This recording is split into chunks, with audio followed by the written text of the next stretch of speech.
care if your dad is an eye doctor. This only comes around every 100 years. I am looking.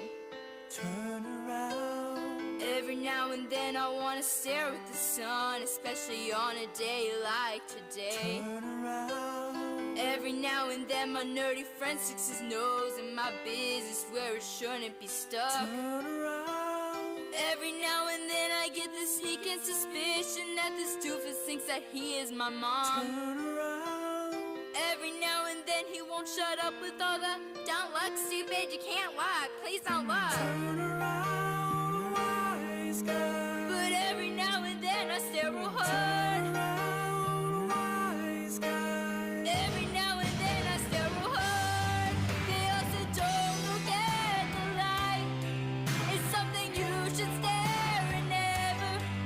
Even my mother said I lose my eyesight. But we all just said whatever.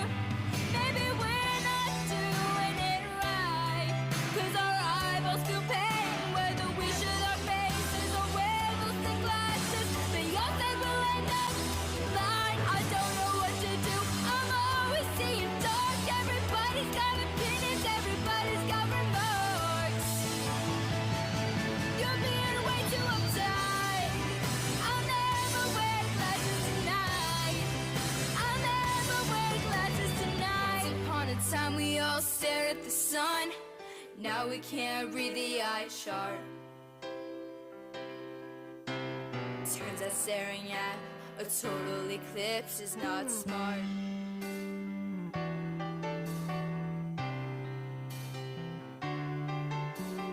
Once upon a time my friends looked nothing alike, but now I can't tell them apart, 'cause I'm blind. Staring at a total eclipse is not smart.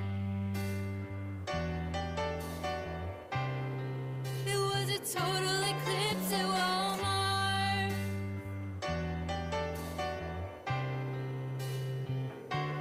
Turn around, wise guy. Turn around, wise guy. Turn around. No, seriously. Turn around.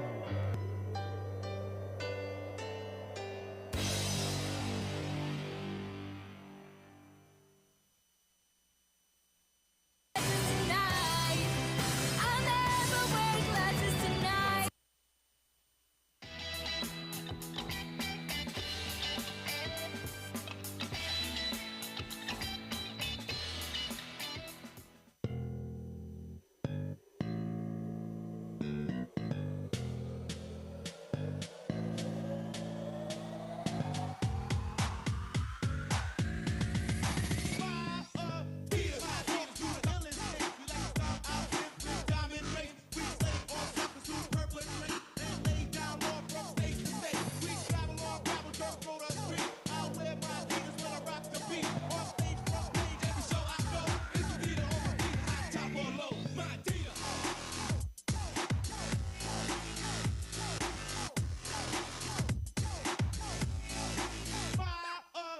I've got a sponsorship deal from Adidas now. I get one new pair of shoes per month, and all I have to do to pick them up is go to my local outlet store and pay full retail price. So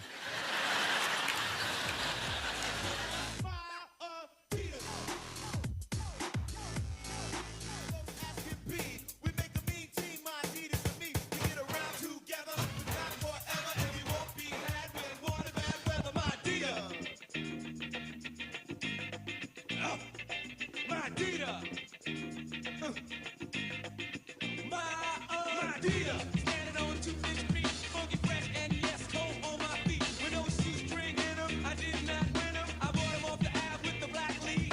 I like to order, that's why I bought them. A sucker tried to steal them, so I caught them. And I walked down the street and bopped to the beat. With bleed on my leg and a deal on my feet. And yo, now I'm just standing here shooting the gift. Me and dear, my dear, standing on 2 Street. My dear, I wear my Adidas when I rock the beat. On stage, front page, every show I go. It's the Adidas on my feet, high top or low. My dear. Like in head, I go to command. My Adidas in league, go ask him P. To make a mean team, my Adidas is good. Hey, y'all. I'm Marty Simpson. I'm Princess Del Time. Thanks for coming.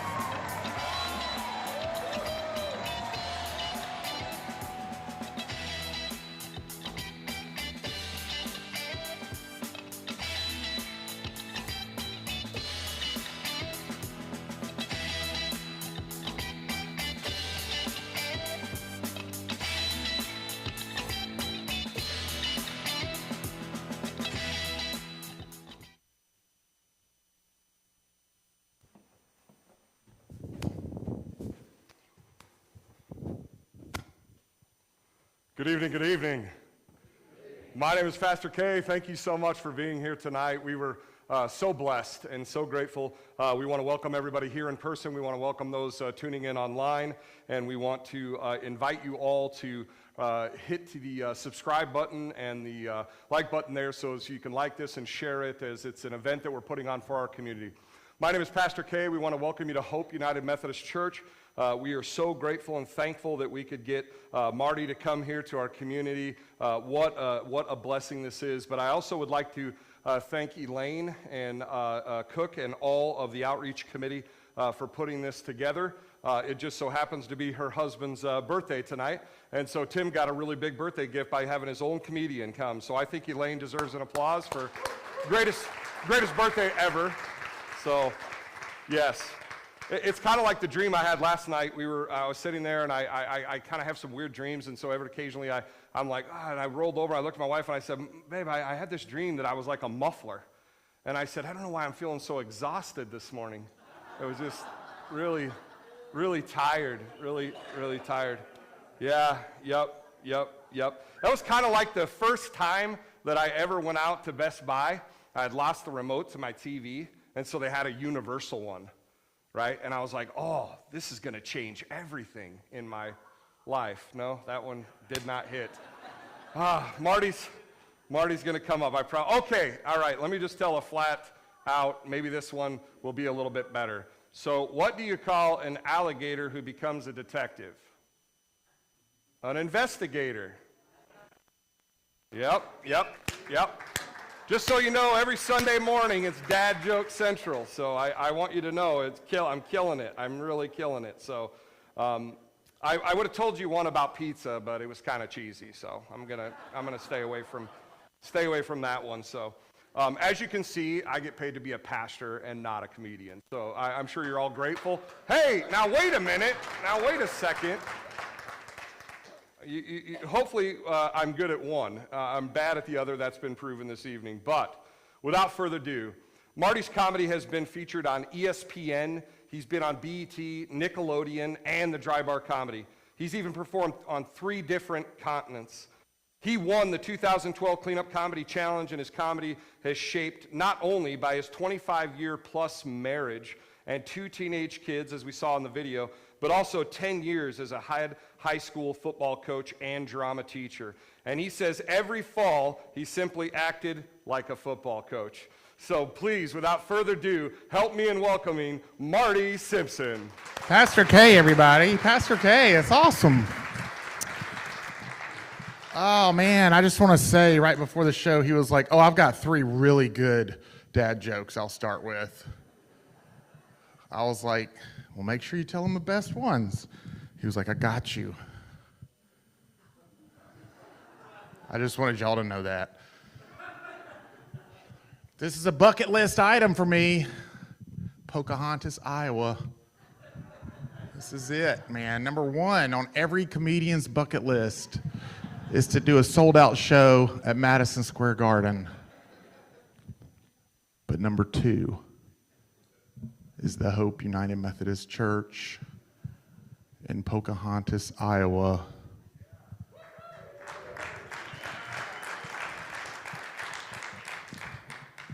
I'm doing the Catholic Church around the corner tomorrow night, so we got a tour. It's a tour going, right? They weren't willing to come into this sanctuary, so y'all didn't have the little fold-down knee seats.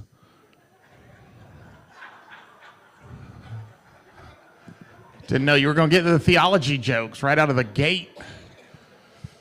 It's always my goal to perform at churches to have window, heater, and AC units in the sanctuary. That's when you know you made it in comedy. Is that like a thing in Iowa? You don't see that in South Carolina. Like there would just be open window there. I don't know. This is not the start. This is not part of the paid part yet. I don't like to start right at the beginning. That's what every comedian does. That's very unoriginal. I like to start somewhere in the middle. We'll get rolling. We'd be laughing. He'd be like, I think he started. It'll be after that at some point. This is cool, though. This is a cool place. I feel like this is vintage Iowa. I took a picture. I drove from Des Moines to here, and I took a picture every 5 minutes out of my driver's side window, and I'm going to put a montage together of it. And we're going to place bets on whether people think it's a video or a still shot. I really did this. I have like 70 pictures out the driver's side window, then out the passenger side window, and then out the front. Boom. Every 5 minutes I had an alarm going.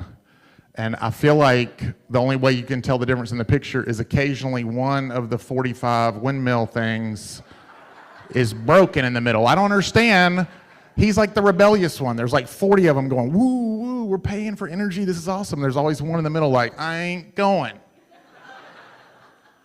Because I always wonder, how do they know where to put them, right? It's probably engineering, Texas A&M, full-on Georgia Tech, whatever, Iowa State. I don't know, like the engineering, they're like, we're going to put them here, here, here, here, and here. And I'm like, I'm so impressed. But apparently it's like a 97% accuracy because there's always the one in the group that's like, nope.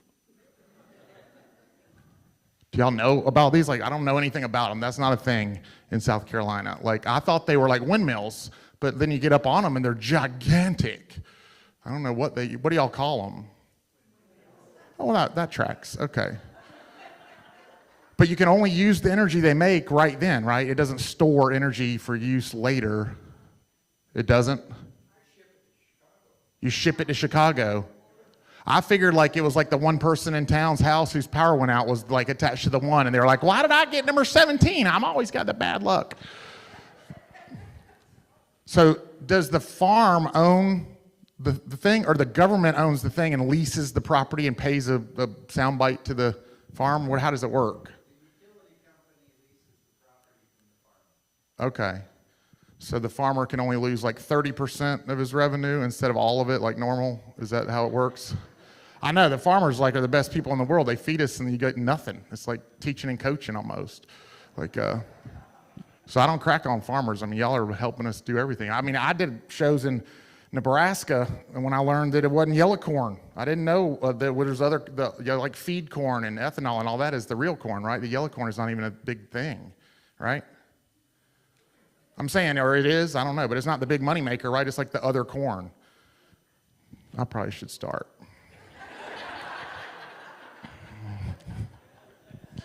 But I did a fundraiser last night in Des Moines. I was in Hampton, Iowa. I was in Mason City, Iowa. I was in Clear Lake, Iowa. And then before that, I was in Fairfield, Iowa. I'm hitting all the major cities, metropolitan areas in Iowa. And it's a scenic route. I'm not going to lie. It is a very scenic route. And it's just the same scene over and over again. But that one scene is really beautiful and pretty. The farms are so much bigger than tobacco farms, because that's where I'm from, South Carolina. Corn farms go all the way to the horizon, and the houses are way off the road, way back there at the horizon. Tobacco farms is like the houses are right there, and the farm is right there, and the redneck is right there. It's all... And just for what it's worth, Iowa State Cyclones, there's a kid on the team named Trey Jackson, Charles Jackson III, played at my kid's high school in Blythewood, South Carolina. He had like 25 points like a month and a half ago, and then your coach doesn't play him anymore. I don't know what that's about, but I think he's not as good on defense or something. I don't know. But if Trey Jackson is a baller next year, just know my daughter was like the spirit. My daughter in the video did that underneath the goal when the other team was shooting free throws. While Trey Jackson played on the team in the state championship, she was like the distraction during the free throws and stuff. So we won the lower state championship by 10, and the team was 1 for 16 from the free throw line. So my daughter felt good. I'm going to start here in a minute. This is just, I'm getting to know y'all. It's like you can't just walk up on people and start telling jokes. You got to get to know each other a little bit first. This is a cool place, though. Pastor K is cool. It's like I didn't picture him as the pastor when I was driving here. Like, it's like, what's wrong with this picture? Or who doesn't fit in this picture, right? I pictured every one of y'all exactly right. This is exactly how I pictured Hope United Methodist Church. And but then the pastor, I was like, oh man, that's cool. And he's like, I started in prison ministry, and I was like, yeah, that tracks. That makes sense. That part of it does, but.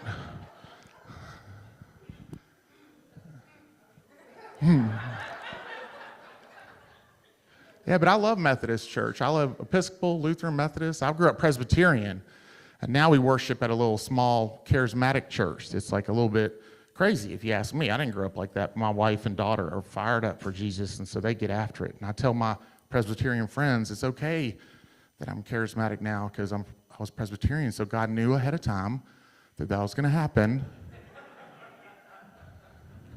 We're just hitting all the theology jokes right out of the gate.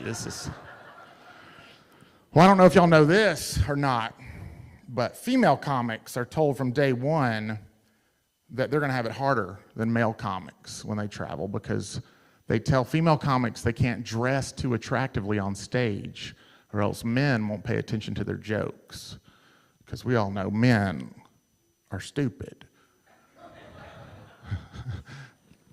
But as a show of solidarity and respect to my female professional comedian friends, I've decided on my tour I now start all of my shows covering up the most attractive parts of my body. I'm down here, ma'am. I'm down here. I will not be objectified for the rest of this set. This is not how that's going to go. But I went bald when I was 24. Yeah, thank you, ma'am, for that sigh of disappointment. Or what was that? I was like, ew. Such an encouraging thing to just blurt out like that. That's awesome. Even the baby disapproved of your response to that. They're like, that's awesome. But yeah, I went bald when I was 24 years old. But I got married when I was 22, though, so woof, right in under that deadline. That was touch and go there for a minute, but I beat that buzzer. I did. I married a gorgeous little 5'2", 115-pound cheerleader rock star. You could see her dancing in that video. And she looked 17 when she was 22 when we got married.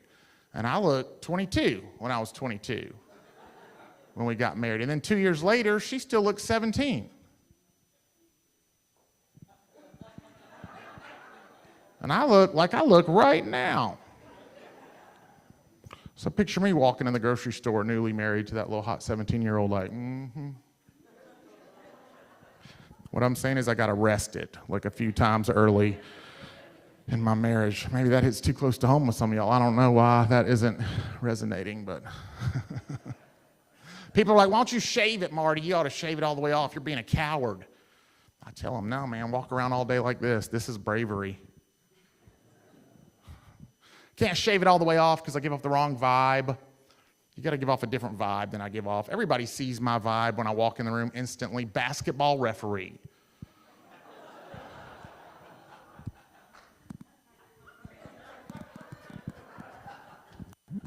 You got to give off a vibe like an undercover government agent. I look like an agent, a real estate agent. I can't shave my head all the way off because it's never the same color tan. I got to put makeup on my head to make it the same color if I shave it all the way off. What I'm saying is if I shave my head all the way off, I look like I'm wearing a permanent swim cap. Just like Michael Phelps up here.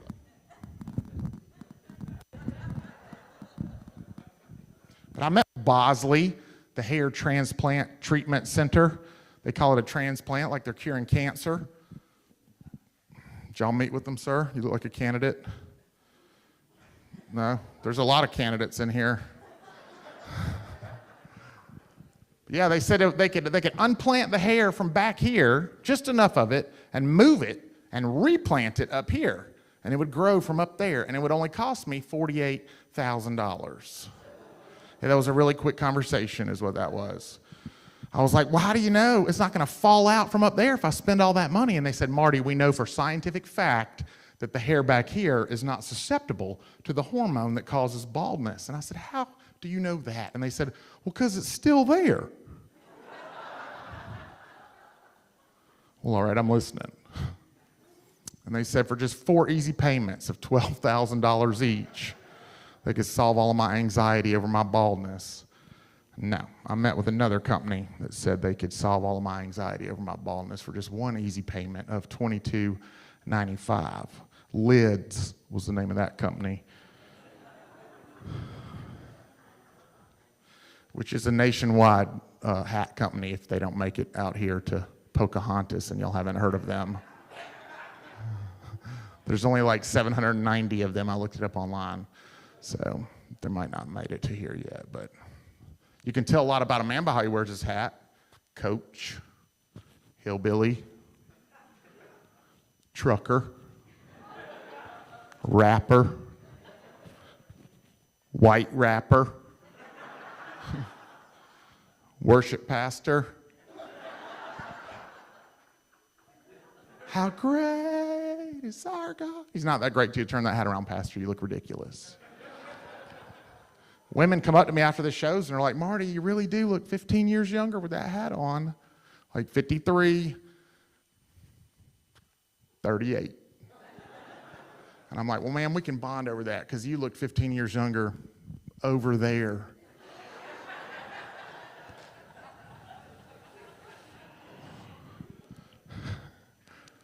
I was a coach and a teacher. Any teachers in the crowd? Yeah. See how exhausted they sound? She didn't even make any noise. She just made she just grunted. She was just like, Because it's Saturday. She hadn't even woke up all the way yet. It's like she just dozed off somewhere Friday at lunchtime and her husband rolled her over to the show. This is like teachers and coaches. Coaches in the crowd? All right, cool. I was a teacher and a coach for 9 years at a Christian high school in the Bible Belt. And I was the drama director at the same time. And that's a weird combination. It's like I said, like in the intro, I just acted like the football coach is what I tell people. But it was weird. Like, what are you allowed to yell at your kids at halftime at a Christian school when they're getting their butts kicked? You boys need to get back out there and turn the other cheek. Because we're Protestant, not Catholic, so they wouldn't let me run a Hail Mary.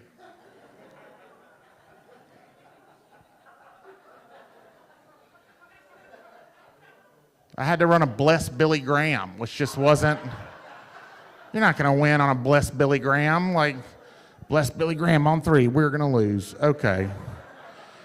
God's will, we lose. I used to teach my 11 players on the field that if the other team had an injury cart come out, my 11 would take their helmet off, hit a knee, and pray for the other team's injured player. Because I thought as a Christian school, it was right of us to show the other team that we were willing to pretend like we cared about them. Dear Lord, just lift up the other team's best running back to you and help him get all the way better, Lord, tomorrow, because he is killing us off tackle, Jesus, and I believe it's your will that we make the playoffs. And you said, Lord, where 2 or more are gathered. And parents of those kids would want to have a little confrontation with Coach Simpson and explain to me that I was showing favoritism because I was just playing the kids that I liked better than the kids that I didn't like. And they would be like, you're not playing my son at wide receiver because you just don't like him personally. And I would tell all of those private school parents the same thing. You are right. We do not like your son. No one at our school does. But that has nothing to do with it, ma'am. I don't like the little twerp that is playing wide receiver, but guess what? He can catch. Why don't you come to practice every now and then and watch us bounce the ball off your kid's head a few times? And then maybe you and your husband could understand more fully what God's plan for your son's life is to be in the band. I got nothing against the band.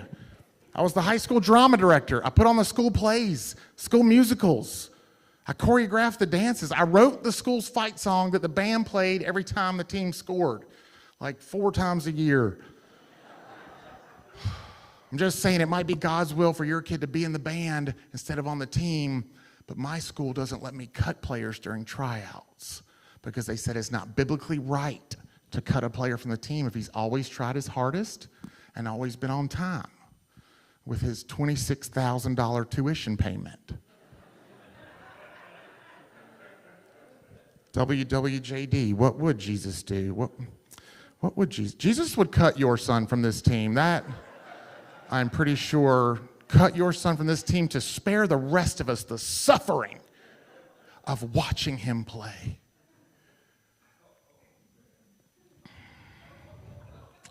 So what I'm saying is I was fired from that job. That's what I'm just trying to explain a little backstory of how I got here. I wasn't fired. It was a mutual decision. on both our parts. I call it God's will. It's a win-win is what I call it. But yeah, people ask me after the shows, Marty, it really looks like you miss coaching and teaching. I do. I miss it every day. It was the most fun I've ever had in my life. I loved it. Felt like we were impacting the kids. It's awesome. And they asked me, would you ever get back into coaching and teaching? I tell them, I would tomorrow at an orphanage. See, there are no parents to deal with at an orphanage. I felt like we were not tracking. I thought I lost some of you on that one a little bit, but like people got confused like that was offensive. No, parents, man, put them in a bus and drive them out, and I'll coach that team. That's fun. I told that at a rural church in North Carolina, and unbeknownst to me that night, 43 kids from the Epworth Children's Home were in the audience. That would have been a useful piece of information. But they loved it. They loved the show. They loved me. They thought it was awesome. They weren't offended. They weren't mad or anything. But they did ask me repeatedly if I was going to be their coach. And I was like, well, how fast are you, kid? I'm not going to uproot my life if you don't have talent. Was that too real? I'm sorry. We should start. Let's start. Whenever I do a comedy show, I take the best thing with me on stage, and that's a picture of my wife. Okay, hold on, that's not her. It's her. But she didn't want to go to my 20th high school reunion with me. She was like, just wear the sign around your neck at the reunion that you wear on stage. And I said, I will, but I put a little message on it. This is Marty's wife of 16 years. She did not want to meet you. So that's a true story. You can go to my Facebook timeline 2010 and see that. That's fun. This is cool. Give it up for Elaine, everybody. She set the stage so perfectly. I felt like I should use the chair since she put it up here for me. This is awesome. Or don't. You don't have to clap for her just because I asked to. You don't have to. I forgot y'all are Methodists. Y'all don't know when to clap. That's so not genuine at that point. Oh, we're clapping? We're clapping? We are? I don't know. I drove in and it's like, what, the Thrifty White Pharmacy? I got a question for you, Pocahontas. Is there a Thrifty Black Pharmacy? I'm hoping no. I'm hoping there's a Mr. White that owns that pharmacy. Is that the case? Don't answer if it's not. I feel like I got in a time machine here for a minute. It's like, oh, the White Pharmacy.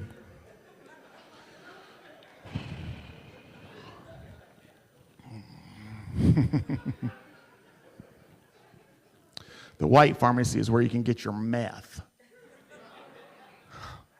That probably hit too close to home, I'm sure. That's why so many people at the church now. So. We're wheezing at the meth joke. I like it. Oh, man. I don't know if y'all heard about this, but recently they shut the country down. Have y'all heard about this? I didn't know if it made it out here or not. I didn't know. Y'all are like 6 feet apart. Yeah, we've been ready for that for years. We're good. We live miles from each other. I hadn't seen Ted in weeks. But yeah, man, it was March 20th of 2020. 100 years from now, when you read the history books, they're going to say March 20th is when it started in America. You know why? Because that's when Tom Hanks announced that he had it. And the reporters are like, well, Woody has it from Toy Story, so we got to take this seriously now. When Buzz Lightyear gets it, it'll be a worldwide pandemic. So I was in Cedar Rapids, Iowa, coincidentally, doing half of the Youth for Christ events that I was doing, and then the other half I just did this week because they got postponed 2 years. And that's true. That's a very true thing. And I drove home from Cedar Rapids because I was supposed to fly back through O'Hare, using y'all's electricity right there in the airport. And it was that weekend when there was 90,000 people jammed into the airports. And I was like, I am renting a car and driving home. So I had a little Toyota Celica, like Wreck-It Ralph up in this little tiny car, driving this thing like 1,400 miles home to Columbia, South Carolina. Got home at midnight, Told my son, buddy, we got to go to Walmart and buy some supplies because Forrest Gump just said he got COVID and South Carolina's about to lose their mind. Got to go buy some toilet paper. $2,200 of supplies we spent that night. And $31 of it was spent on 13 and a half years worth of ramen noodles. My son was like, we should get some pork and beans. I was like, buddy, I got like 6 cases of pork and beans left from my Y2K prep, so we're good. Felt like this was a prepper crowd. Felt like that was gonna hit in this crowd. I feel like there's basements full of food. I feel like this is a good place. If I end up stuck here, I feel like people from here are gonna make it. You know? I feel like if the nuclear war does happen, man, it's only going to be the politicians left, because that's what they said in the science books. If nuclear war happens, only the cockroaches survive, right?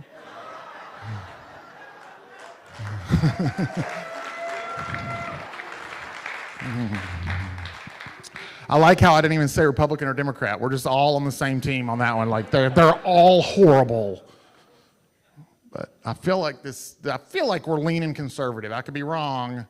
But this town has a vibe to it. Maybe it's the 9-foot Trump Pence sign right outside of that's still up. It's a wooden sign that got painted like there's a little headquarter office there, right? That's what that was. It's the owner of that building here. I didn't know if he's sponsoring the show or not. I don't know. That's good. But in February of this year, I did like 4 shows in a row, 3 weekends in a row. Like 6 total shows where I would go into the town, do 3 or 4 shows, and on Sunday I would be flying home, but I got snowed in and I had to leave like Tuesday or Wednesday, 3 weekends in a row.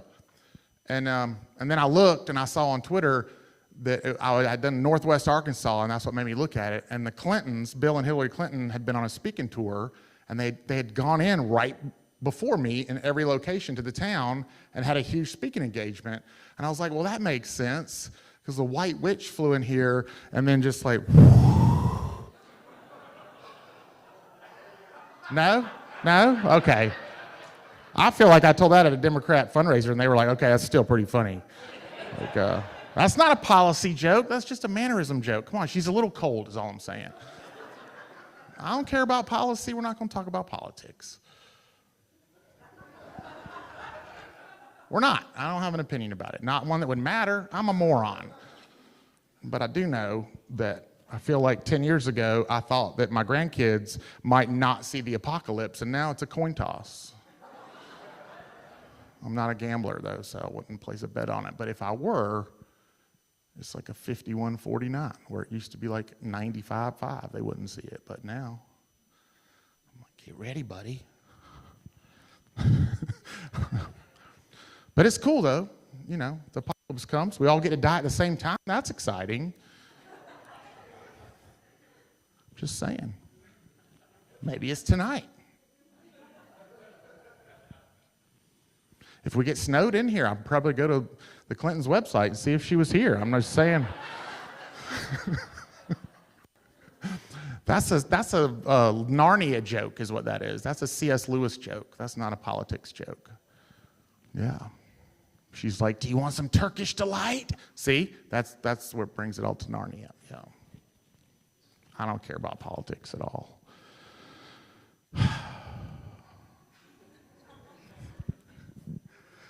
Let's start.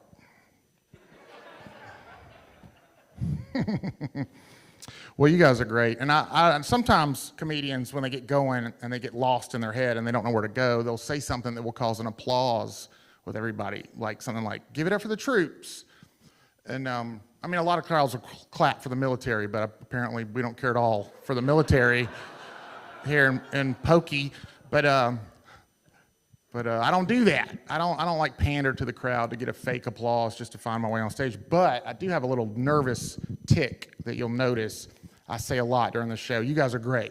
You guys are awesome. And that's when I'm like wanting you to be like, we are great. We are awesome. He's right. And that helps me find my way and stuff. And so, you know, near the end of the show, you're going to be like, he really likes us a lot. I just want you to know that I will not have meant it any of those times. It is, y'all are like a solid C-, C++ range right now. I've seen better is what I'm saying. But anyway, you can listen for that. Well, my love language is sarcasm. Have y'all read the book, The Five Love Languages? Have y'all read that book? Yeah, it's like words of affirmation and 4 others. I didn't read it. I didn't read the book. But mine is sarcasm. My love language is sarcasm, and my wife's is positive words of affirmation. So that fits perfectly. That's why we're so happy, because sarcasm isn't part of it. It works no matter what. I'm like, honey, this food that you made, did you follow the recipe? Because let me tell you, it is fantastic. And my wife is like, thank you. I'm like, it works. 27 and a half years we've been married, so that's good. Y'all don't applause for anything in this crowd. I mean, there's nothing going to get a real applause break out of y'all. I'm going to laugh when something real evil gets an applause break here soon. We'll find the bar. We're going to find it in here. It wasn't Hillary. But people ask me, does your marriage suffer from you traveling 7 or 10 days a month? You're out of town. 14 days a month, you're out of town. I'm telling them, I don't know, I got a marriage that kind of benefits from me leaving occasionally. No. God knows your heart. God knows your heart. That is not genuine. But I told my kids when they were really little, Daddy, every now and then is going to make you feel like I'm talking down to you and making you feel stupid. That's because I love you.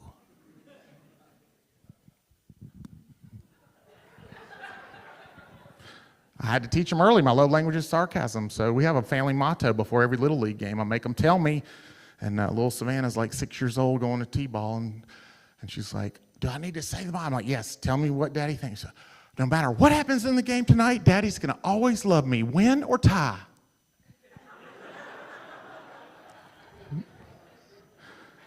But they learned early on that win or tie in my family means they can strike out 1,000 times and Daddy's going to love them, win or tie. They just knew what it meant.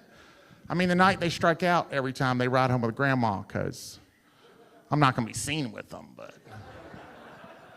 I'm going to love them when they get there and have food for them, like social services said I had to, but...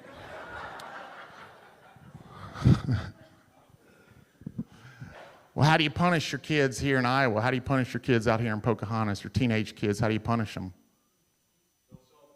No cell phone. Okay, that's a good answer. Anybody else? Nope, y'all don't have a lot of discipline in these areas here.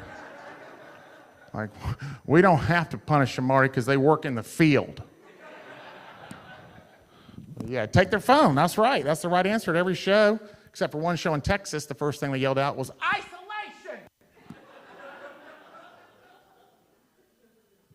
I was like, ma'am, I said, how do you punish your teen? And she's like, isolation! Okay, don't mess with Texas.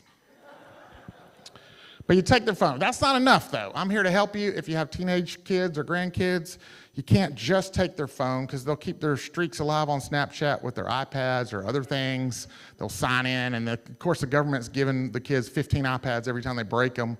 And you can just get another one. And at least that's just my family. We're flipping iPads is what I'm saying. We're like, is that just me? Oh, I'm sorry. But anyway, you can't.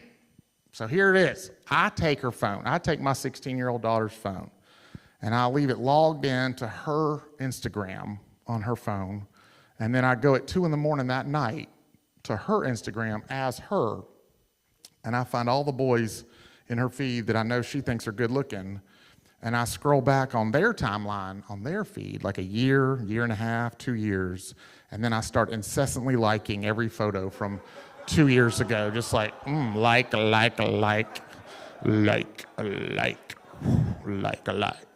then I comment as her on that boy I know she has a crush on, who just posted his new haircut photo. I really like your hair in this photo. Thumbs up, thumbs up, thumbs up. 100, 100, 100. Fire, fire, fire. Hashtag hubba hubba. And she will never misbehave again. You're welcome.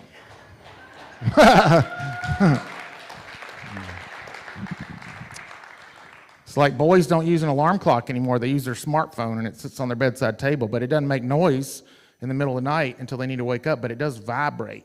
So at 2 a.m, it's like every time a picture is liked on their Instagram, it's like bzzz, bzzz, bzzz. And my goal is to get it to fall off the table and wake the kid up. And he's like, boom, boom, oh, what is this? And then he gets his phone and he's like, Savannah Simpson liked a photo, cool. Savannah Simpson liked a photo, cool. Savannah Simpson liked a photo. Savannah Simpson liked a photo. Savannah Simpson liked a photo. Savannah Simpson liked this and 274 other photos. Block. So it turns out, isolation, right? Yeah, 13 boys I've gotten to block her, so we're good. This is good. She came in the other day, and I was like, honey, I need to see your phone.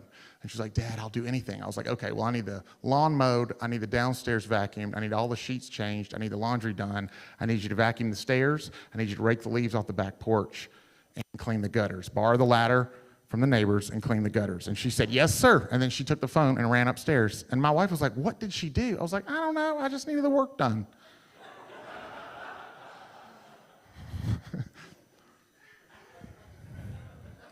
I don't know where we stand in Iowa on that joke, but I got lectured in North Carolina by a dude that was like 34 years old saying I was causing irreparable damage psychologically to my daughter by doing that. And I was like, I think that the discipline problems in the world, you're part of the problem, sir.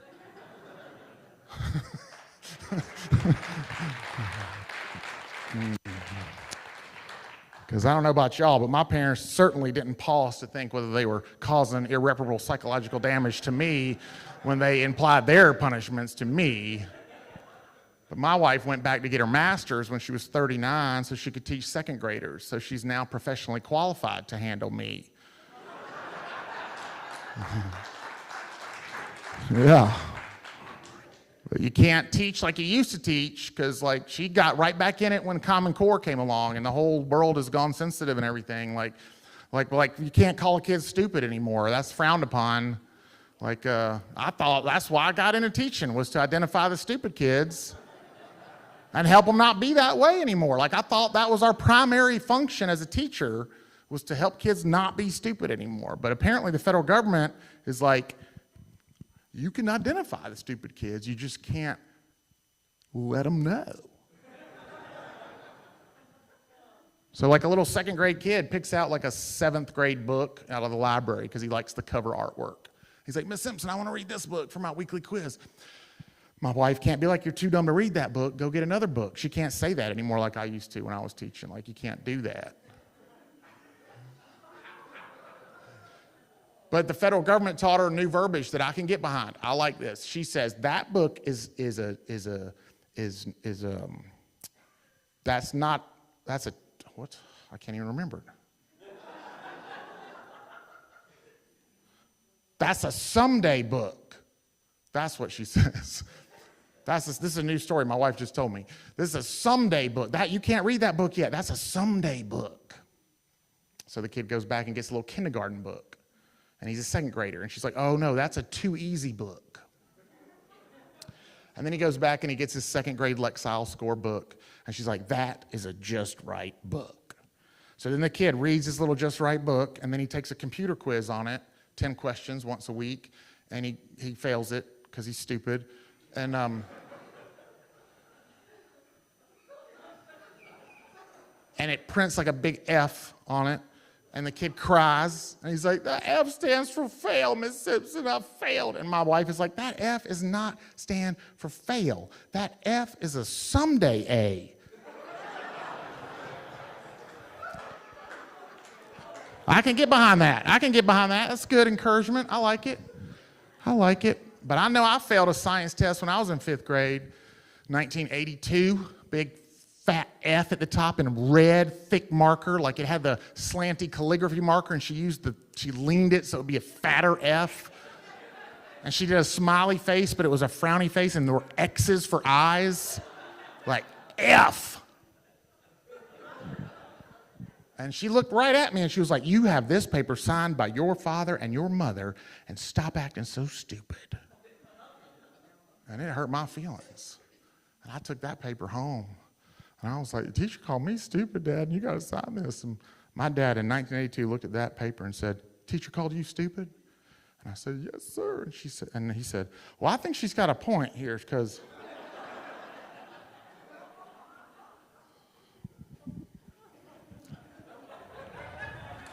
so I worked hard. That motivated me. I worked hard all the way through rest of elementary school and all the way through middle school, making sure I never got called stupid again. All the way through high school, working as hard as I could, making sure I didn't get called stupid. Then I went through college, all the way, as hard as I could. And then I got out of college and then became a comedian, so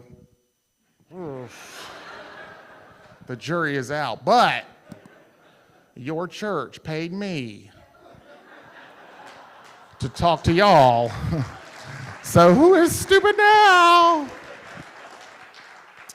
And I realize people get uptight about that word stupid. They're like, well, you said stupid too much. We had kids learning the word stupid. I got news for you. They've seen worse on their phone.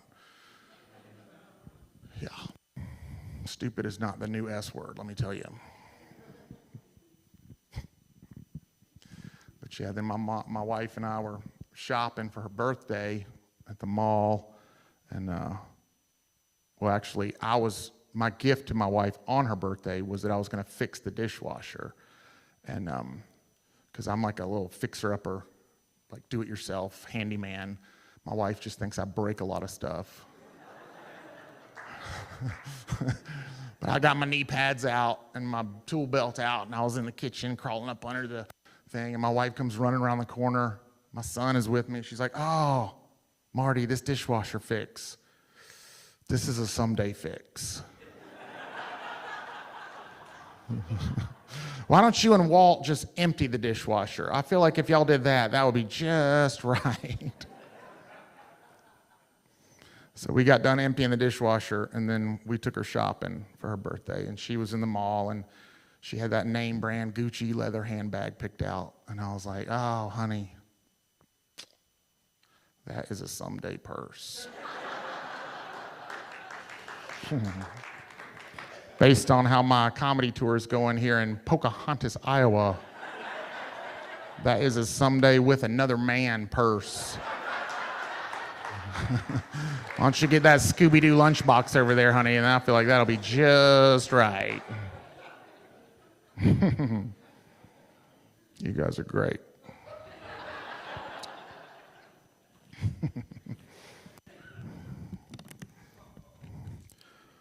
I know, it's like, I know I'm doing well because I hear people start wheezing and coughing, but after COVID, it's like, I don't need to do that well.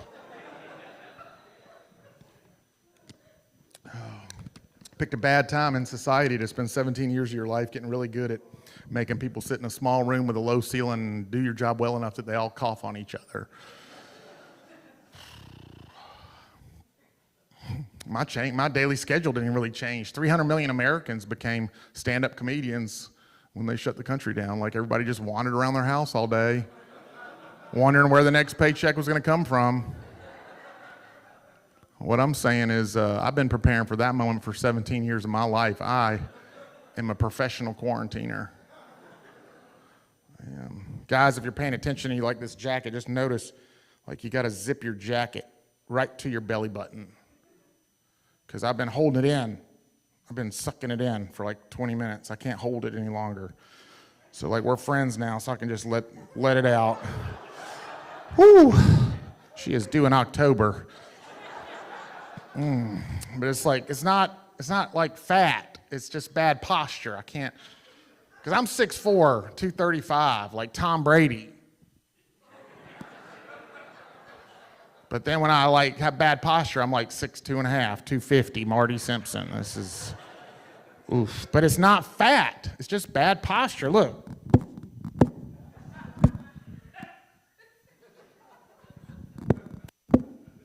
It's just bad posture. I can't. Oh. But I feel like we're friends now, so. But yeah, but guys, if you zip your jacket past your belly button, no, that is not what anybody wants to see. Nobody wants to see that. That is very inappropriate. And if you zip it below your belly button, that's just like, what are you thinking? Like, no one will make eye contact with you if you walk around like that. Put a little glitter on it. Right to the belly button. Right there. Boom. 6 pounds of pressure. We'll hold it in. Everybody laughs at this, and then 2 hours from now, there'll be men coming out of the bathroom like, I think he's got a point. We should start. This is cool. It's always, all churches always have the pulpit like off center. And they have like the word and the scripture in the middle, which is the way it should be. But I mean, I've just been hogging the middle there, like I'm more important than the Bible, so it makes me uncomfortable doing comedy in front of the Bible. I mean, not uncomfortable enough to not keep doing it, but just thought I would mention it, that it was on my mind. Makes me seem humble. It's a cool piano. It's awesome. It's all shiny and perfect. Whoever the worship leader is nervous. I'm going to go over there and sit at it. I'm musically handicapped. I can't do anything with music, so... When I drove up, I pulled in the parking space right out here. I was kind of late, and I was hustling in, and when I pulled up, there was a guy smoking a big cigar standing there in the parking space, and I spooked him. And half of the ash off the fat end of the cigar fell into the cuff of his jeans. And right as I was pulling in, it set his jeans on fire. And I got out of the car, I was like, dude, your jeans are on fire. He was like, no, they're not. And I was like, liar, liar.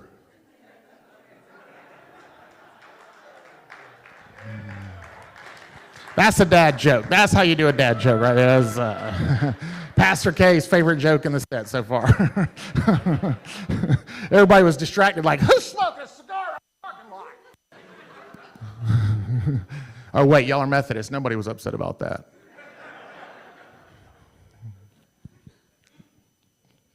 Was anybody upset? No. Like, no.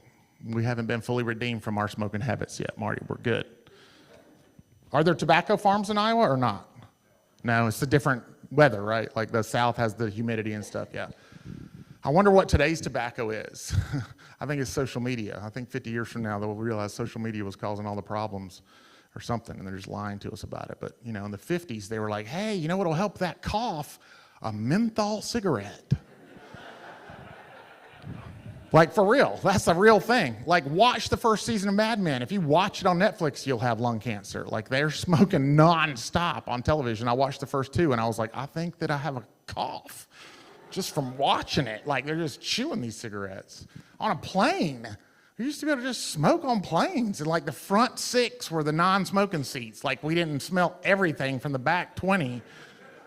But I do like getting on a plane that has an ashtray, because I'm like, this plane has seen things and survived. Like, this plane is 100% landing ratio. We can count on this puppy to land. I'm thinking about the hat wearing too, like, just so important to wear your hat the right way, because like, what if your pilot just came in and was like, he ran in late and he was just like, all right, where are we flying today? What if he's just like,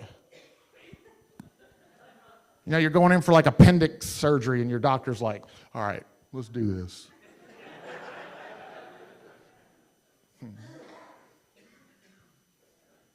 But I got to keep my face in the light, so it's kind of hard to do. But I put the hat on like 3 or 4 years ago, maybe 5 years ago, because I wrote all that bald material. But I used to just do my shows like this. And I would do about 80 shows a year and make X amount of money.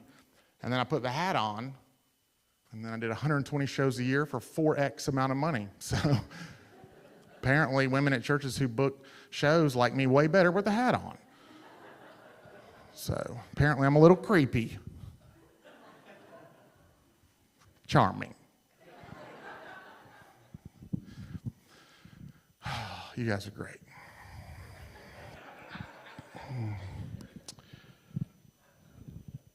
Well, my 6-year-old son, when he was 6, he's a liar. So let's talk about him. But God blessed us with a little mannerism that he has that lets us catch him whenever he lies, because he lies so slowly that it's obvious. I'm like, Walt, buddy, this vase is broken. Have you been in this room this whole time? Yes, sir. Alone? Yes, sir. Did you break it?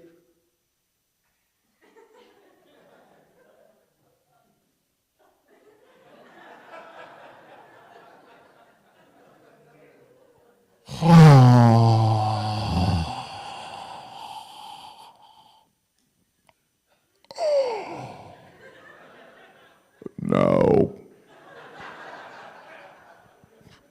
Think this is going to hurt him later in life in his marriage. His wife is going to come in with that new red dress she just bought and is like, Walt, how does this dress make me look? And Walt's going to be like,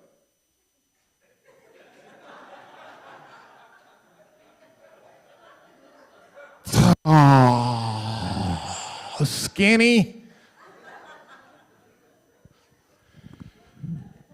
Whew.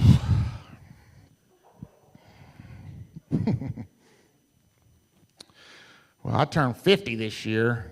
Make some noise if you're over 50. Excited about it. Y'all are excited about it. You just turned 50 probably. That's proud of it or something. Or you just feel bad nobody was clapping. Yeah, I turned 50. Your body changes when you turn 50, man. Your whole plan in life, you start planning differently when you turn 50. In your 20s, you plan where you're going to go out on Thursday night. In your 30s, you're planning where you're going to go out on the weekend. In the 40s, you're planning like how you need to not go out to save money for your kids' college. And then in my 50s, I have spent most of my mornings planning where I'm going to sit to put on my socks. I need like a perfect right angle. I need like stairs. I need more than 2 stairs. So my feet can be at a right angle on the ground, my knee can be at a right angle, my thigh can be at a right angle. Because if I sit on the couch and my fanny goes below my knees, I can't put my socks on. I can't get my leg over. I can't, and if it's below, if it's like this, it's bigger than 90 degrees, I can't reach it. Ugh. So I need the stairs. I need to sit on the 3rd stair, put my feet on the ground, and my kids leave all of their dirty laundry and clean laundry all over the stairs. So I'm just wandering around looking for some right angle to sit, all ornery. And my wife is like, what are you doing? I'm like, looking for a place to sit down, put on my socks. I just stay annoyed. I separated my shoulder, tuck it in my shirt.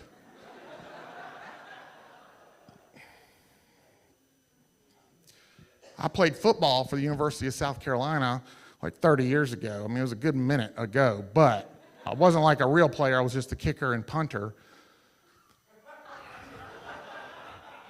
But my coaches used to tell during tackling drills, Marty, you're the toughest player on the field. To find, where are you when we do? I'm like hiding because I'm terrified of physical contact. But we had just finished a steroid scandal at the University of South Carolina right as I got there. So then they instilled what is later to be known as like NCAA drug testing policies that the whole country had to go through in the late 80s, 90s. They still have to do it, which means at any point, anywhere you are on campus, they can just show up, tap you on the shoulder, and you have to go produce a sample in a cup of number 1 that they test for the presence of steroids. And they need to know that you haven't switched it with somebody else's clean sample, so the doctors from the NCAA have to see it come out of you. So you're just in the stall with this doctor, and he's like,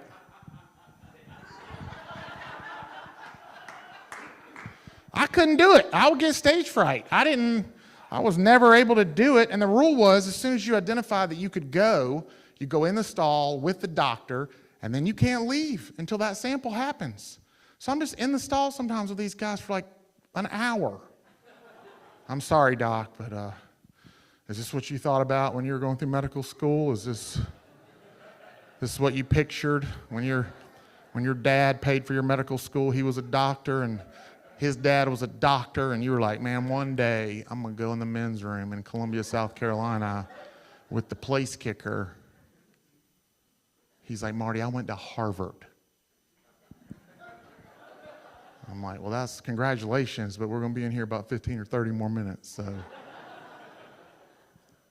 I just couldn't do it, get stage fright. So now I'm turning 50. It turns out the warranty on my plumbing ran out at 500,000 miles or 50 years, one or the other, whichever comes first, because nothing works that great anymore.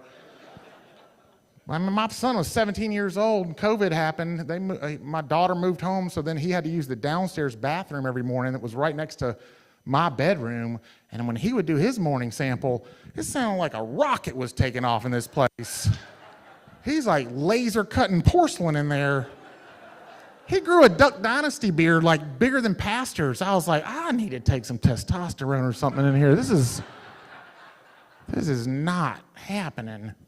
So now I'm traveling through all these airports, and I go into the airport bathroom. I have to run, get on my flight, but I go, oh, I got to go in here. It's a 4-hour flight. I better go in here. And there's like 7 stand-up urinal chutes, like the Kentucky Derby. And there's 6 men facing in the wall with like one empty one in the middle. And I'm like, oh, man. I feel like I'm taking a drug test again. So I feel like it's like a pregame. It's like pregame college football all over again. I get my hoodie up, get my headphones in. I got my pregame music like knees weak, palms sweaty, mom spaghetti. Only get one shot. That's an Eminem rap song that's famous for like pregame music for the other crowd. And I'm like, then I have to start the game. I got to start this game. It's like I'm fired up about this game. But I flip a coin first, ceremonial coin toss, call heads or tails, because 50-50 whether I really have to go to the bathroom or not. Because, when you're 50, walking to the airport, you just kind of feel that way all day. I'm like, is this real or not? Heads. Oh, I got to go. Okay, so we start this game, and I'm off to a good start. We're winning the game. We're going. This is great, and I feel good about myself. And then we get done. Nope, it's just halftime. I got to take a little break because I can't go all at once. People under 30, that's happening right there. It doesn't just all come out all at once like it used to. You got this to look forward to, young buck, right there. You feel like you got a little Ziploc bag and you just unzip it and dump it all out right at one time there. That's not how it goes anymore. It is how it feels. I feel like that's how it feels, but I got 5 or 6 little small Ziploc bags. Some of them are already open, some of them are already closed, and you don't know which ones are which. So I go in at halftime, give myself a little pep talk, get the team fired up, make some adjustments, come back out of the locker room fired up. Gangbusters. We're off to a great start. This is good. We're going to win the second half. Get finished. Nope, 2-minute warning. Gotta just take one last little breather, get everybody on the same page, finish this game strong. Good, get done. Clean up, leave, go to my gate, and then I just go a little more. Not a lot, just a little. Just like a little oops, like, I didn't know this game went to overtime, is what I'm saying. And we lost this game on a penalty. Double dribble.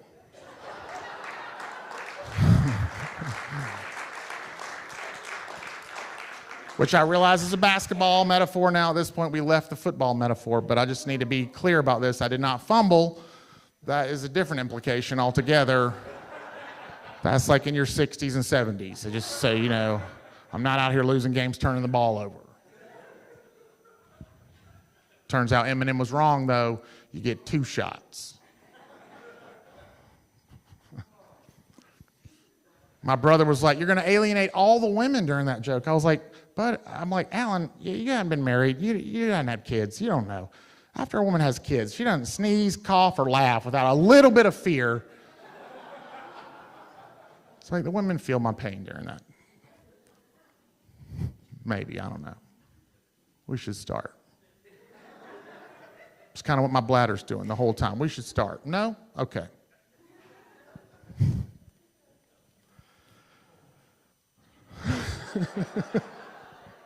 He probably has to go right now. I felt like the demographic was right for that joke, so.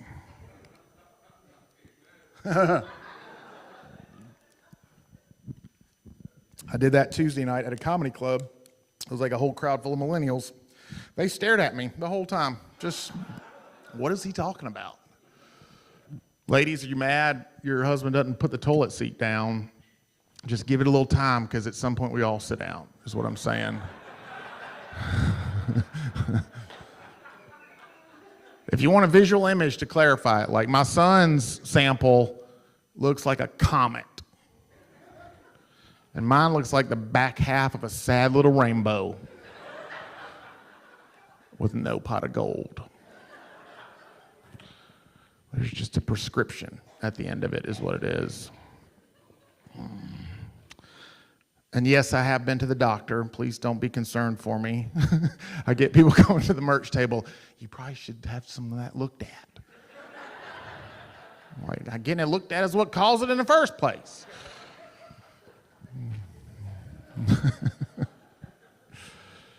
I promised my dad when I started comedy I wouldn't do bathroom humor. So I had to meet with him about this one and be like, this is a joke about anxiety.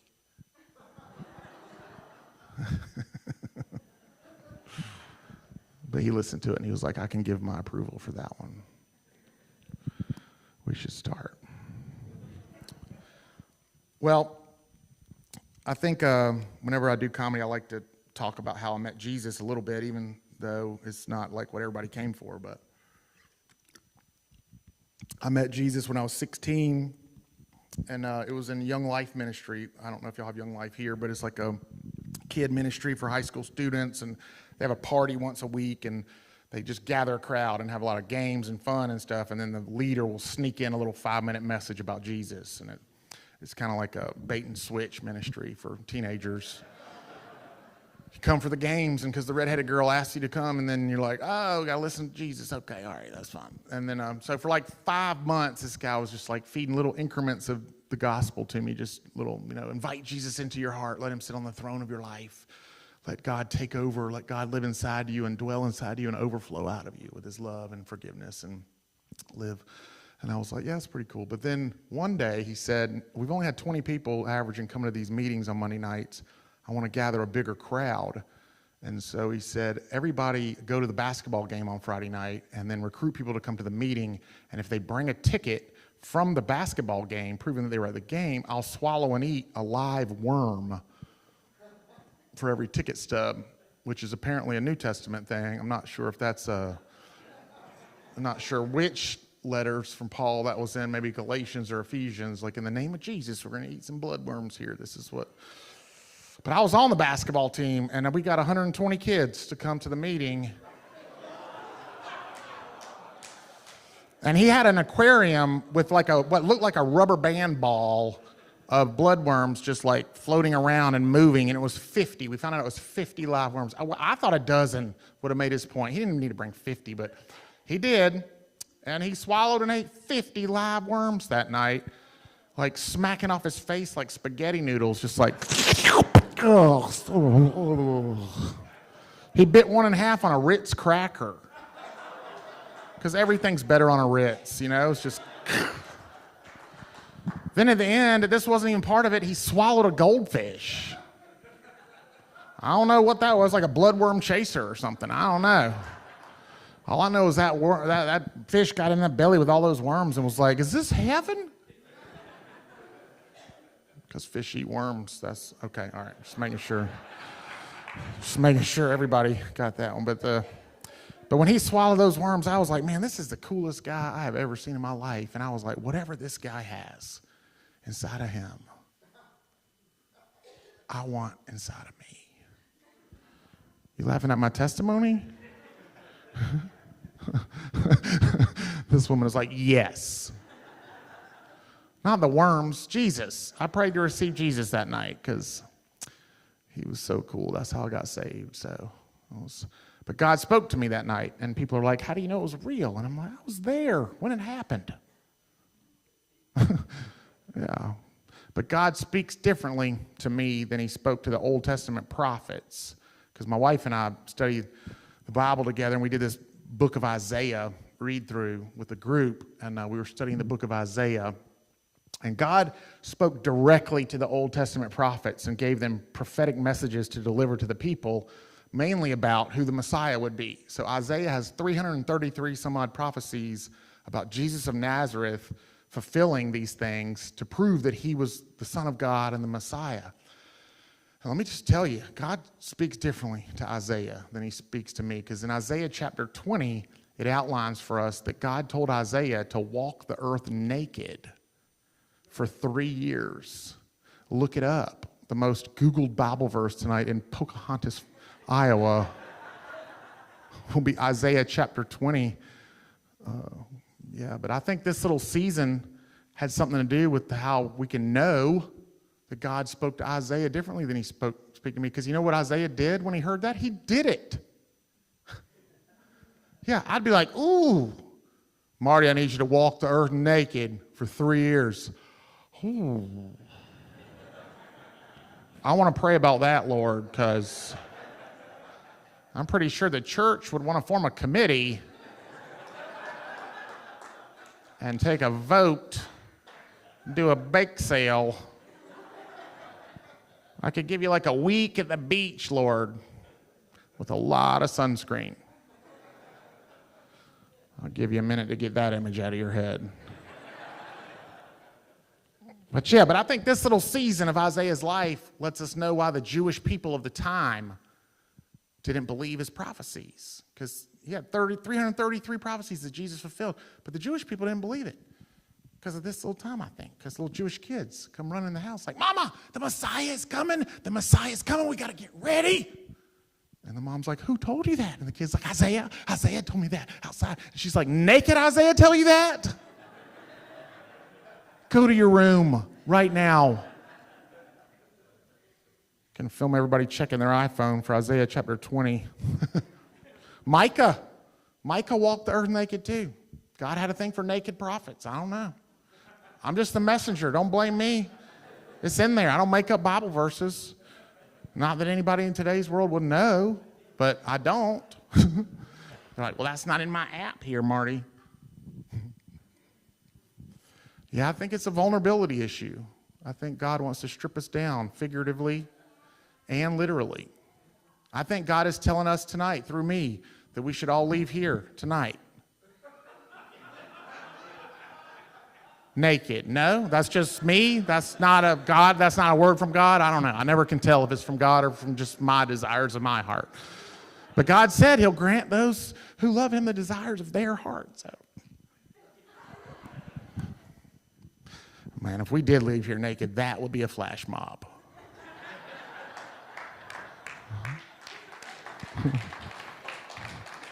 A flash mob is like a group of together people, and then flashing is like a term. Okay, all right. That's 2 dad jokes for you there. It was good. That's good. It really is in there. I see this guy checking his phone right there. He's like down in his phone. BibleGateway.com, Isaiah 20. He's like, it's in there. It's in there. Oh, you guys are great. You guys are awesome. My kids recently learned foul language from the neighbors. And I'm not going to start swearing. That's not what this is about. This is about what you do as a dad when your kids learn foul language. They learned all the filthy language words from Travis and Michael next door. And my wife was like, we got to make our kids stop playing with Travis and Michael next door. And I said, yes, I understand. But Travis and Michael have a swimming pool, so.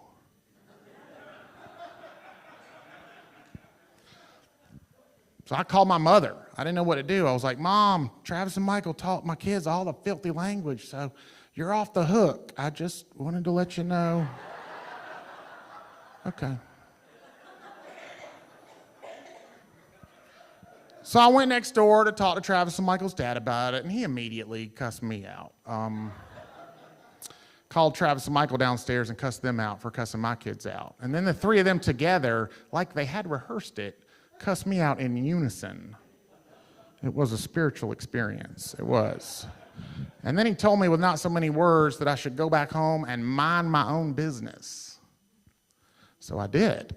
And that will be an important detail here later in this little story, because we had like 500 or 600 bats in our attic. Do y'all have bats here in Iowa? We have them in the evening, and we call them bull bats, but if you Google bull bats, they're like birds, so we're stupid. But they're we call them bull bats, little evening bats. And they flit around at night like, and you'll know you got a few hundred of them in your attic because it sounds like a little mouse, like, kind of like a Pentecostal mouse, like,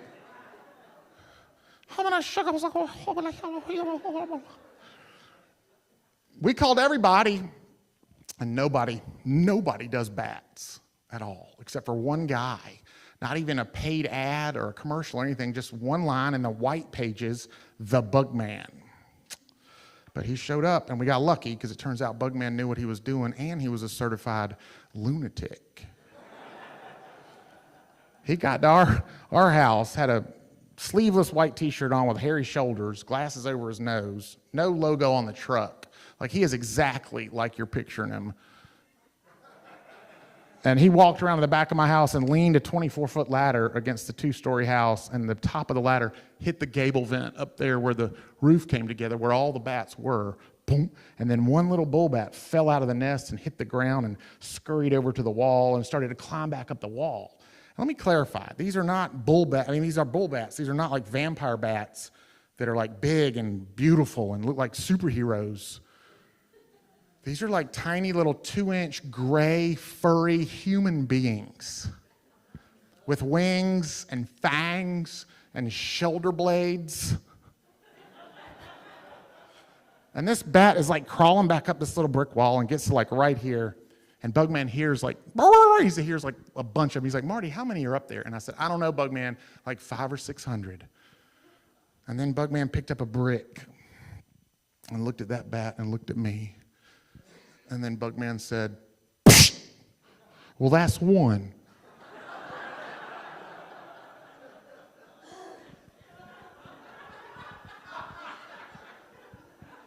You know how people brag about being licensed and bonded? Yeah, I don't think Bugman was licensed and bonded. I mean, he was bonded recently. He starts to pump this mixture like, smelled like a combination of like Clorox and lemon juice and murder. And he throws it over his shoulder and he sees the look on my face. He's like, Marty, chill out. This stuff is totally safe for the environment. And then he strapped on a gas mask. Started up the ladder, got halfway up the ladder, and then he was like, oh yeah, Marty, hold the ladder. So this is me at the bottom holding the ladder. Immediately regretting holding this ladder because he squirts this acid bleach into the gable vent like, whereupon I hear this. Like, evidently these bats were now upset. And they started to pour out of the side of my house like Niagara Falls of bat coming toward my face.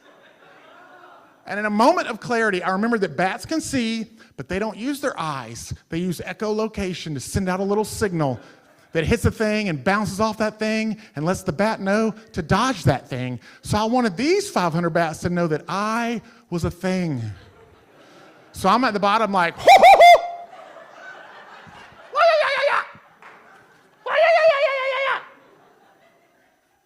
Bats are whizzing by my face. Here's the thing, you can't play chicken with a blind bat. They're not looking. You can't be like, hey, we have an agreement. I'm going to go this way. You got to just stare it down and trust nature. I don't think y'all are understanding the trauma I went through here. I feel like we should demonstrate the sound. On the count of 3, make your best demon-possessed bat noise. Ready? 1, 2, 3. Yeah, it sounded nothing like that. It's the scariest 13 seconds of my life. Bats are whizzing by my face, forming a tsunami of bat in my backyard into an attack position. Marty, how do you know it was an attack position? Well, the leader bat told me.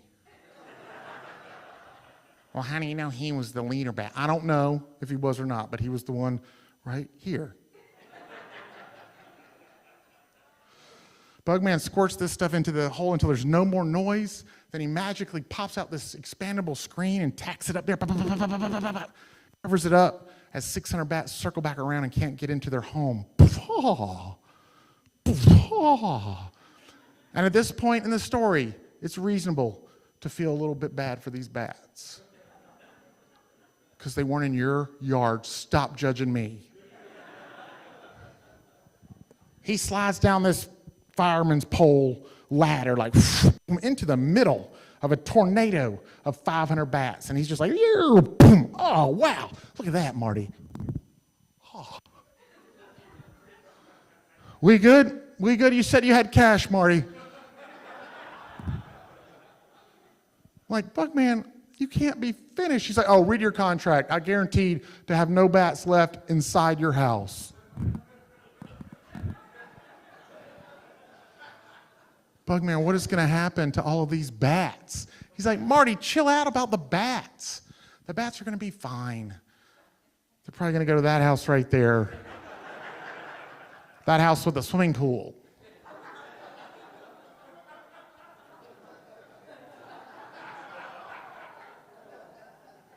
Deal.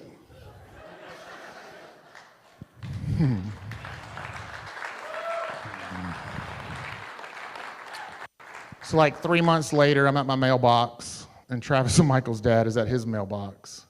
And he's like, Marty, I got like 500 or 600 bats in my attic.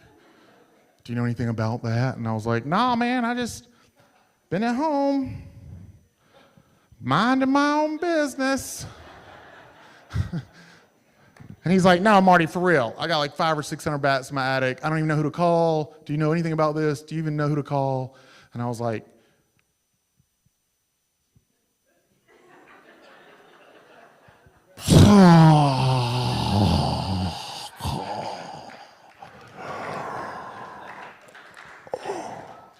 no.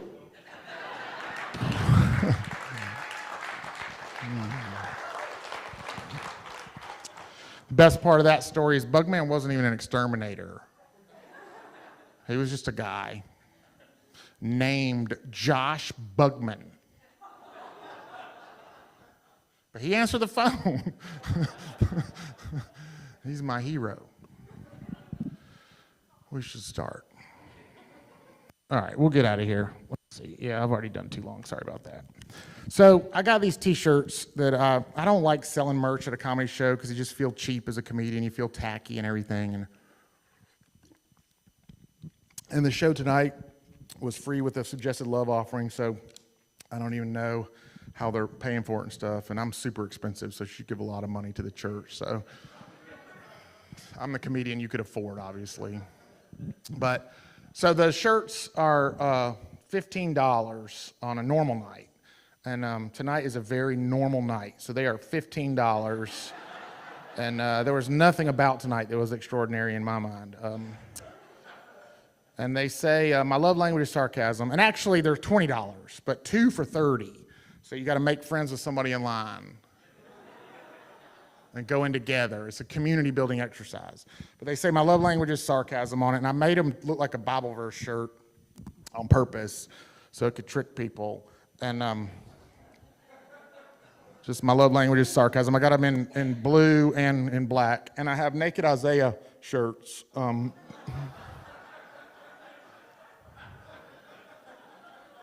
That's the dumbest joke in my act. Who would buy a Naked Isaiah shirt if I traveled with these Naked Isaiah shirts? You would? You would, sir? You would. Anybody, the people over here getting excited. Okay, we're going to find out if y'all are liars because I really do have them. Yeah, let's put the first slide up there. This is my Naked Isaiah shirt. We'll get the slide up there. There we go. Oh, that's the last slide. There we go. All right, that's fine. That's all good. Isaiah chapter 20, verse 2. And then the next slide has a little Naked Isaiah on it. So you can, there he is. So if you need to see it up close, ma'am, you can see it right there. That's good. And but I got his butt crack censored because, you know, I'm a Christian. I'm a Christian entertainer. Nobody needs to see all that butt crack.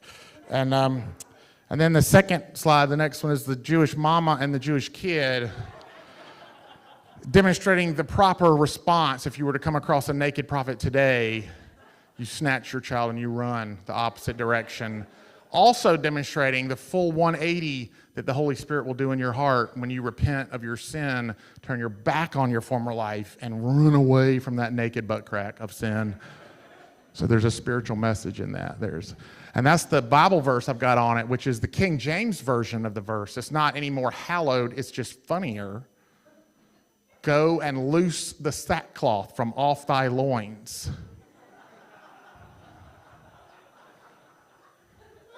And I labeled it the naked truth. Yeah, that's what that is. And you can buy these shirts, the last slide has the .com, at nakedisaiah.com, because I'm not going to sell them from martysimpson.com. So, but at nakedisaiah.com, the 4 spiritual laws are presented in written format. So if there's a dude at the theme park or the doctor's office or wherever you're wearing this shirt that doubts that it's really in the Bible, he'll go to nakedisaiah.com as a pessimist and then read the gospel in 4 spiritual law format right there, and then get saved and spend eternity in heaven united with God our Father when he wasn't worthy of that because Jesus died for him. And he'll be there in heaven forever with most of you.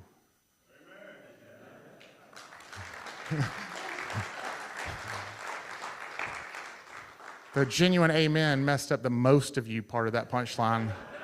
But thank you for your genuine amen. That was good. That was obviously genuine, and maybe it's me that's not going to be there. We'll see. But yeah, this is $15, and I only have large and extra large because I've been on the road for a minute, and so I don't have any small or triple X. The guy last night needed a 6X, and I was like, whew, I can give you 2 triple X's, so he took them all. But sorry about that. But they're only $15, and I don't care if you buy any of them because I'm tired of being the Naked Isaiah guy, so I hope they stop selling. But they basically put my daughter through college, so. But yeah, and if you need one for free and you didn't bring any cash and you don't have a credit card, I'm just going to give you one if you hang out long enough, probably, because I just don't want you to not have it. And don't even act like it's generosity on my part, because I got like $4 in each shirt, so I'm giving you $4. So, but if you really are down on your luck and you want a shirt because you thought it was that funny and you don't even have any money to give to the offering and you want a free shirt, I'm not exaggerating, I'll give you one. With that said, some of y'all got to kind of chip in double. Just God's will. I'm just saying this. So, but no, for real. If you do, I would rather you have the shirt than have your money, and because all of the money does go to feeding my kids, but it's not that important. My kids are fine. I mean, they're thin, like super thin, but.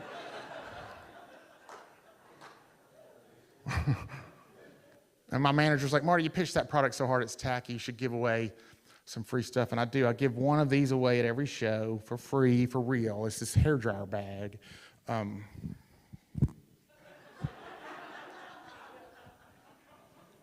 feel like not enough of y'all travel to get this. This is a hotel. This is a hotel hairdryer bag that I stole from the hotel. I'm just making sure y'all get the joke. But I stole it 5 years ago, so it's not like I'm really sending them actively right now.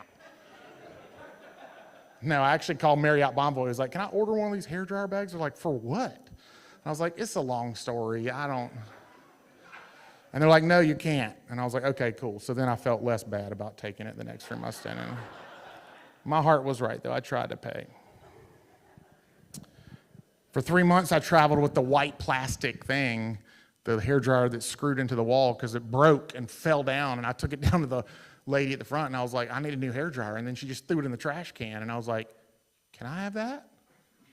And she said, why? And I was like, can I?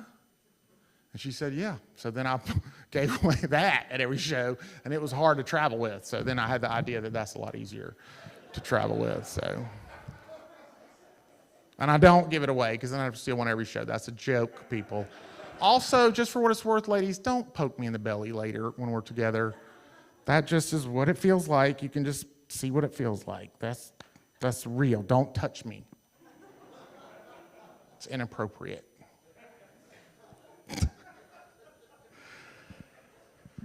All right, let's dismount. We got this. I also give away these business cards here, too. These are free. I do quinceañeras and parties and roasts and things like that. But I do a corporate roast. If anybody has a company around here that obviously is not located anywhere on the main drag that I saw, give or take that white pharmacy. I did take a picture of downtown Main Street right in front of the movie theater. No cars. It was just me, like I'd just gotten Back to the Future and Doc Brown was gonna come running around the corner. Morty!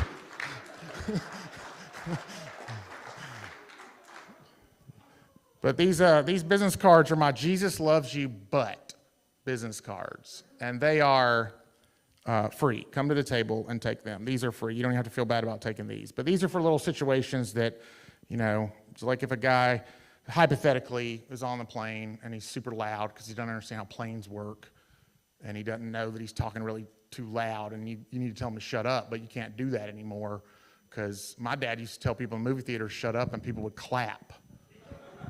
Now when I yell shut up in the movie theater, they escort me out. But there's not a Christ-like way to tell a kid to shut up anymore until now. So you just walk over to that guy, that baggage claim, and you hand him this Jesus Loves You card, and then you walk away really quickly. And on the front of this card, it says, Jesus loves you, you are not alone. And then on the back, it says, seriously, you're not alone, lower your voice.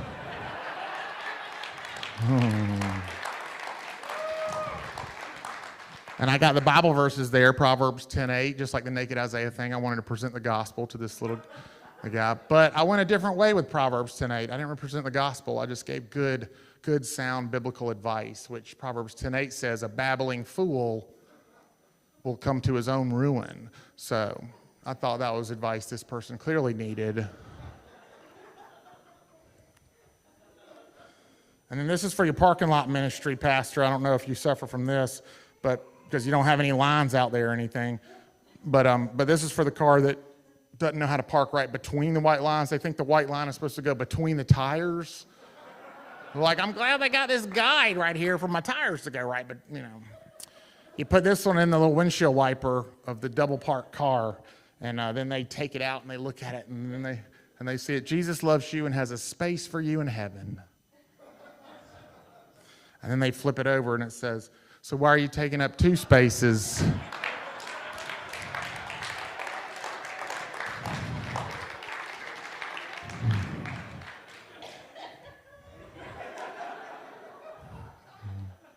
Making it rain. All right, last one. We'll get out of here on this. This is laugh really hard at this one or I'll tell another one. And, I did way too long. I'm sorry. It's not like y'all got anything else to do tonight. Has the basketball game started yet? UNC Duke game, has it started? What's the score? Yeah, go Tar Heels. I hate Duke. Who likes Duke here? T-shirts cost you $100. All right, we'll get out of here on this. This is the last little story. This is just something you need to know before we leave. My school was awesome. We had kids from all over the globe, kids from Korea, China, Africa. I used to brag that I taught kids from Zambia because I thought that was super cool. Lusungu and Tandizo Sabande were 2 of my students. Those names have not been changed to protect the innocent. I taught Lusungu, which is an African word that means mercy of God, and Tandizo, which is an African word that means Thomas. I don't know all the dialects, but Miss Sabande came late to football practice and she had lost her mind. She was like, oh, Coach Simpson, I can't have my keys. Where are my keys? I can't leave in my car. I don't have my keys. Where are my keys, Coach Simpson? Okay, time out. I'm not mocking this woman. I'm not doing an impression of her. I'm not implying that all women from the continent of Africa sound this way or from the country of Zambia sound this way. That would be horribly insensitive. I'm not doing that. But I do need y'all to understand what I heard in my brain. And I knew this woman for 10 years and loved her dearly. We were friends. But what I heard was, oh, Coach Simpson, I cannot find my keys. Where are my keys? I cannot leave in my car. I cannot find my keys. I'll slow it down. Oh, Coach Simpson, I cannot find my keys. Where are my keys? Can I leave in my car until I find my keys? So don't come up to me and say I was mocking her. I'm not. So I looked for this woman's keys for a half hour until Lusungu and Tandizo came running around the corner and she said, oh, here are my kids.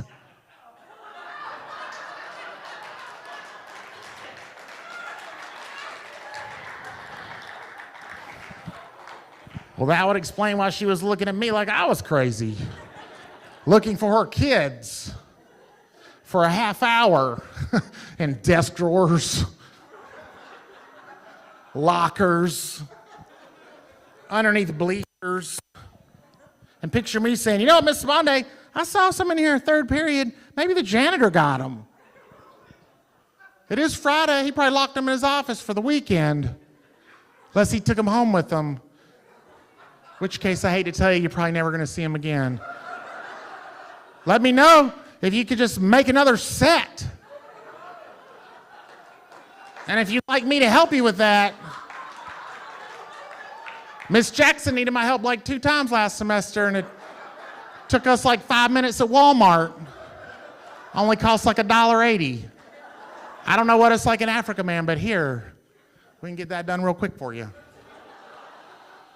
I used to lose mine all the time, Miss Sabande, so finally I just tied him to a string.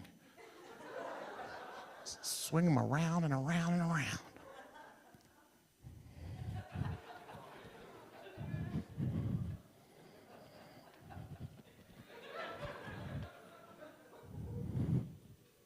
That's when you know I was a real football coach.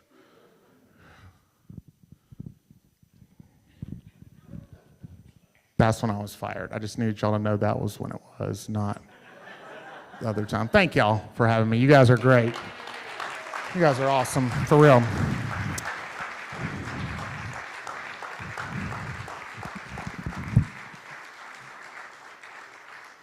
I think we're going to the fellowship hall to have coffee and hang out and donuts and everything. So. Oh, let's be sure to thank him for coming, and please, we'd like to invite you all into Fellowship Hall so we can harass him some more and enjoy, so we can visit with him some more, and also there's coffee, cookies, and goodies to share. So thank you guys for coming out tonight, and birthday cake for Tim, so be sure to wish Tim happy birthday. So thank you for coming to Tim's birthday party tonight.